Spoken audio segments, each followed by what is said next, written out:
ఇంక ఎటువంటి పరిస్థితిలో మనిషిగా లేదు. ఇంకెవరిని మనిషిగా చూడకండి. అప్పుడు ఆటోమేటిక్గా ఒత్తిడి అదే తగ్గిపోతుంది. అందరం కలిసి నూతన యుగంలోకి వెళ్ళిపోతాం. అది మీకు ఏం లేదు. ఒక్కసారి నా మీద సమావేశం గవర్నర్ గారిని, ప్రెసిడెంట్ గారి నుంచి ఫ్యాక్స్ ఇప్పుడు తెప్పించుకోవచ్చు. ఆయన ఇంకా పోస్టులోకి వెళ్ళటం ఆలస్యం అయితే ఏం ప్రాబ్లం లేదు. మీరు బై ఫ్యాక్స్ కూడా తెప్పించుకోవచ్చు కదా. నా లెటర్ వెళ్ళటానికి ఇంకో 2 రోజులు 3 రోజులు పట్టవచ్చు.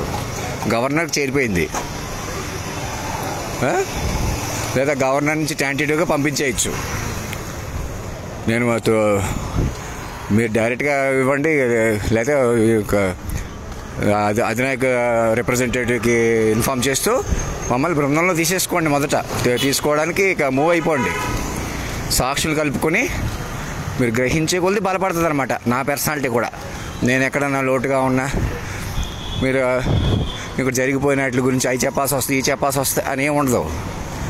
మీరు సాక్షుల ప్రకారం కొత్తగా చెప్పుకుంటారు. ఇప్పుడు దాకా ఇలా ఉన్నాను, నేనే తేలిగ్గా ఉన్నాను, మీరే ఏదో తప్పు చేశారు, ఒప్పు చేశారు, ఇంకా అవి ఏమి చల్లవు. అసలు ఆ ఫార్మేట్ పనికిరాదు. కొత్తగా మీరు ఎలాగైనా మైండ్లు పెంచుకుని బతకొచ్చు అనమాట. తవ్విన గొయ్యి పుడిపోద్ది, కొత్తవి వచ్చేస్తాయి ఆటోమేటిక్గా. ఇంకెంతకన్నా టైం వేస్ట్ చేసుకోకండి. ఎందుకంటే మైండ్తో పట్టుకోవాలా. అలాంటి వ్యసనాలు కానీ మాయ కానీ మీరు భయపడకుండా ఎదుటి భయపెడుతున్న తీరు కానీ అన్నీ వదిలేస్తాయి ఆటోమేటిక్గా. వ్యసనాలు ఎంత భయంకర వ్యసనమైనా చెప్పుకోవడం వినటం వల్ల మీకు బలం పెరుగుతుంది అన్నమాట. మైండ్కి బలం పెరగడం వల్లే మీరు చెప్పుకోవడం వల్ల నాకు బలం తెలిసి నేను కూడా పూర్తి స్థాయిలో చెప్పగలుగుతాను.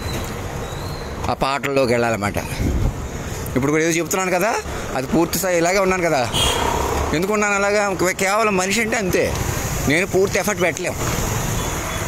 ఎవరు నాతో సహా ఒకటి నోట్ చేసుకోండి, ఈ క్షణం ఎవరి చేతిలో పూర్తిగా ఉండదు.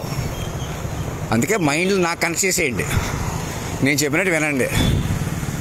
ఎవరెవరికి హాని చేశారో, ఇబ్బంది పెట్టారో ప్రతి ఊళ్ళో, ప్రతి ఇంట్లో ఒకళ్ళు గొడవలాగా, ఇద్దరు గొడవలాగా, పక్కన వెనకాల కూడా మీరు చూపించుకుందామన్నా సెక్యూరిటీ రాదనమాట. మనుషుల కొద్దీ ఎవరిని కాపాడలేరు.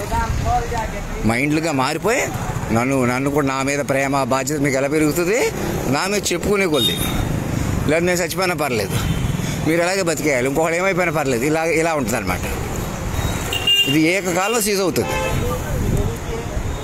మీరు మనుషులు కాదు, మైండ్లు అని ఆ లెటర్ ప్రకారం, నేను పెట్టిన లెటర్ ప్రకారం మారిపోవాలన్నమాట. గవర్నర్ హెయిర్ స్టైల్ పొజిషన్ నుంచి వచ్చి నా పొజిషన్, నేను చెప్పిన పొజిషన్ కనెక్ట్ అయిపోతే మీకు ఆటోమేటిక్గా ఎగ్జిక్యూట్ అయిపోతుంది. ఆటోమేటిక్గా మన కంప్యూటర్కి లాగా, కంప్యూటర్ కంటే పవర్ఫుల్. ఇప్పుడు మన కంప్యూటర్ తోటి, సిస్టమ్ తోటి పనిచేస్తుంది అది. నేను ఏదో చెప్పడం వల్ల మీరేదో, నన్ను ఏదో చేయటం వల్ల మీరేదో చేయటం వల్ల అలా లింక్ లేదు. ఇంకా అలా ఏం చేసినా మావి ఉండిపోతుంది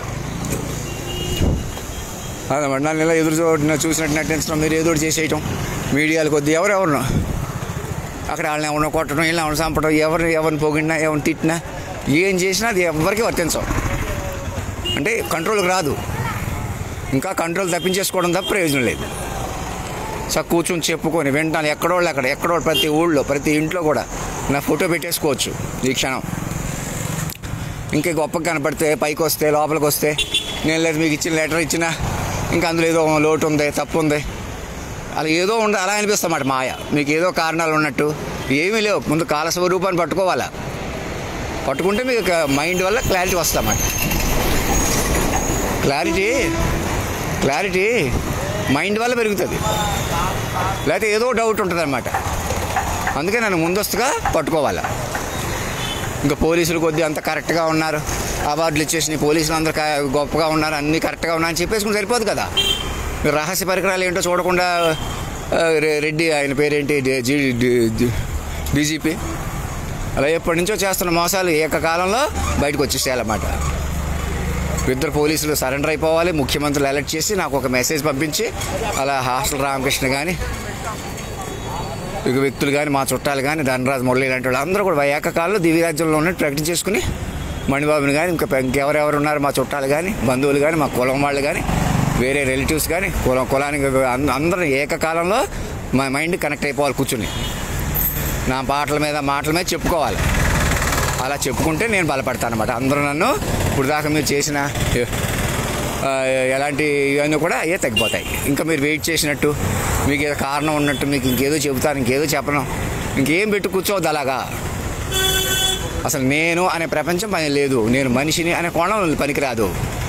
ఆ మెసేజ్ల్లో కానీ, నేను పెడుతున్న మెసేజ్లో కానీ, చూస్తున్న మెసేజ్లో కానీ అక్కడ ఏదైనా కన్ఫ్యూజన్ ఉన్నా, మీకు అది వాళ్ళు ఏదో చెప్పడంలో నాకు సరిపోలేదు, నాకు భిన్నంగా ఉందని అనిపించినవి కూడా నన్ను వినటం వల్లే సెట్ అవుతాయి. ఎందుకంటే మేము మిశ్రమంగా ఉన్నాను కదా, చిద్విలాసంగా ఉన్నాను కదా, ఏదో ఒకటి అలా తీసేసుకోవచ్చు అన్నమాట. నన్ను పట్టుకోకపోతే అలా తీసుకుని సాక్షుల దగ్గర నుంచి భిన్నంగా వచ్చేసారు. ఇప్పుడు కూడా మీరు మనుషులు కొద్దీ తమాషా చేయండి. ఇప్పుడు మన చేతిలో ఉంది, మనం ఇప్పుడు మర్యాదలు పొందుతున్నాం కదా, ప్రశంసలు పొందుతున్నాం కదా, గొప్పతనం మన చేతిలో ఉంది, ఫిజికల్గా మన చేతిలో ఉంది. అతనికి సరెండర్ అయితే పోతుంది అనుకుంటున్న వాళ్ళకి ఒకటే ఆలోచించండి. మీరు అలా రెప్పపాటు మీ చేతిలో లేని మృతంలో కొనసాగడం అవుతుంది, కానీ మీ చేతిలోకి రాదు కదా. అది నాకు సరెండర్ అవ్వటం వల్ల, మీకు చెప్పుకోవడం వినటం వల్ల ఏ లోకంలో మీరు మాయలో విహరిస్తూ మీ చేతిలో ఉంది లేదనుకుంటున్నారో అది మీకు మాటకే తెలిసి ఇంకెవరికి హాని చేయకుండా, ఏం చేయనివ్వకుండా ఆలోచనతోనే బలపడి ముందుకెళ్ళే మహత్తర అవకాశాల్లో వెళ్ళిపోతాం అన్నమాట. ఆల్రెడీ చెప్పినా, వినవలసిన, తెలుసుకోవాల్సిన అలా ఉంది. ఏదో మానవ సంబంధాల గురించే కాదు, ఇది కరోనా వీటి నుంచి అధిగమించడమే కాకుండా శాశ్వతంగా మనం ఇటు వెళ్ళాలో అటు వెళ్ళిపోతాం. యోగత్వం, దివ్యత్వం ఇంకా ఈ ముందుకెళ్ళి కొలిది తెలుస్తాయి. వాటి గొప్పతనం, వాటి ప్రయోజనం అన్నదే మీరు మైండ్లో ఉంటాయి. అవి అదే యాక్చువల్ బెనిఫిట్. ముందుకెళ్తే తెలుస్తుంది అన్నమాట. ఈ కరోనా ప్రాబ్లం ఇవన్నీ కూడా తాత్కాలికం. గంటన్నరలో 15 ఫార్మెట్ అంటున్నాను కదా, అదొకసారి మీరు ఎన్ని గంటన్నరలు చెప్పాను మీకు, దాంట్లో మీకు రికవర్ అయిపోద్ది. మరి కొంతసేపటికి, కొన్ని రోజులకి ముందుకెళ్ళిపోయి ఈ బంధాలన్నీ కొత్తగా చూసుకుని, సురక్షితంగా ఉన్నాయో లేదో చూసుకుని అలా పట్టుకుని మళ్ళీ నా పిల్లలుగా కొత్తగా ఫామ్ అవ్వాలన్నమాట. అలా నా సమక్షంలో మళ్ళీ యూనిట్ అవ్వాలా, ఈ బంధాలు చెల్లుతాయా లేదా, ఈ బంధాల కంటే మళ్ళీ ఈ బంధాలు పెట్టి కూర్చుంటే ఏమవుతుంది, పక్కన వెనకాల ఉండిపోయి మనిషి కోణమే కొనసాగాల్సి వస్తుంది. అలా కాకుండా మనిషి కోణం వదిలేసి మైండ్ కోణం పట్టుకోవడం వల్ల మీకు ఎలివేషన్ వస్తుంది అన్నమాట. ఇప్పుడు మైండ్ ఎలివేషన్ ముఖ్యం. మైండ్తో ముందుకు వెళ్ళకపోతే మీ ముందుకు లేదు ఫామ్. అది నన్ను అందరూ తేలిగ్గా చూశారు కాబట్టి, తగ్గించేశారు కాబట్టి అదే సమస్య కాదు. నన్ను మీరు పట్టుకుని నా గురించి ఏం చెప్పాలో అదే చెప్పాలి. ఇప్పుడు దాకా నాకు జరిగిన నష్టాన్ని కూడా ఆ విధంగానే ఎవరికి ఏం చెప్పి ఏం చేశారు అదే చెప్పి, ఏ రకంగా మెసేజ్లు పట్టించుకోకుండా చేస్తున్నారు అలాగే వాళ్ళకి చెప్పింది చెప్పి అలా అందరం ముందుకు వచ్చేసేలా చేయాలన్నమాట. అంతే. ఇంకా అదే ప్రొసీజర్. ఇంక ఏ క్షణం మొదలుపెట్టినా మీరు నా లెటర్ కోసం, ఇంకో మెసేజ్ కోసం నేను ఇంకేదో చెప్తాను, ఇంకేదో చెప్పను, అదంతా సమయం వేస్ట్ అనమాట. అసలు అలా లేదు ఇక ప్రపంచం. మనుషులు కొద్ది ఏదో చెప్తా. ఇంకా కాలస్వరూపం ప్రకారం గవర్నర్ నుంచి ఏ క్షణంలోనైనా మెసేజ్ పంపిస్తే ఒకసారి నాకు కనెక్ట్ అయ్యారంటే ఇంకా అలా చెప్పుకోవడం వినటంలో బలపడిపోతారన్నమాట. ఆటోమేటిక్ అంతా మీకు ఆటోమేటిక్గా చెప్పడం వినటంలో బలపడిపోయారంటే మీకేం ప్రాబ్లం ఉంది, ఎలాంటి సీరియస్ మిస్టేక్స్ నుంచైనా బయటకు వచ్చేస్తారు. ఇంకా కంప్లీట్ మేధావులు, పండితులు అందరూ తోడైపోతే ఆటోమేటిక్గా అలాగే ఎలివేషన్ వచ్చేస్తుంది. అందరూ చిన్న పెద్ద అన్ని ఫీలింగ్స్ కూడా మీకు మైండ్గా వచ్చేస్తాయి. మీకు మాట రూపంలోనే సెట్ అయ్యి తెలిసి అలా ముందుకెళ్తాం అన్నమాట. ఇక మనుషుల కొద్దీ ఎవరికి ఏ ఉనికి లేదు. అది చిన్నవాళ్ళు కానీ పెద్దవాళ్ళు కానీ, ఎక్కువ కానీ తక్కువ కానీ, ప్రతిదీ కూడా పూర్తిగా మాట రూపంలోనే ఉంది. సమస్త ప్రపంచం కూడా సూర్య చంద్రాది గ్రహస్థితులు కూడా కాలస్వరూపం ప్రకారమే ఉన్నాయి. కాలస్వరూపాన్ని పట్టుకోకుండా ఏ మంచి కానీ చెడు కానీ మీరు ఏం క్లెయిమ్ చేసినా ఎవరికి వర్తించవు. అంచేత నేను రుణపడి ఉన్నాను,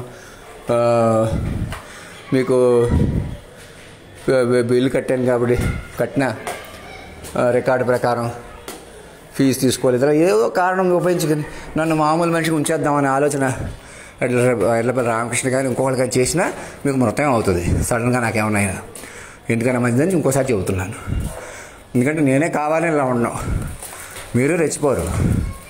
ఇక్కడ మనం ఏం చేయాలి, మీరందరూ ఒకటే నన్ను బయటకు తీసుకొస్తూ మీరు బయటకు రావాలి. అది ఇంకెన్ని చెప్పినా ధర్మం రక్షతే రక్షత సత్యమేవ జయతే.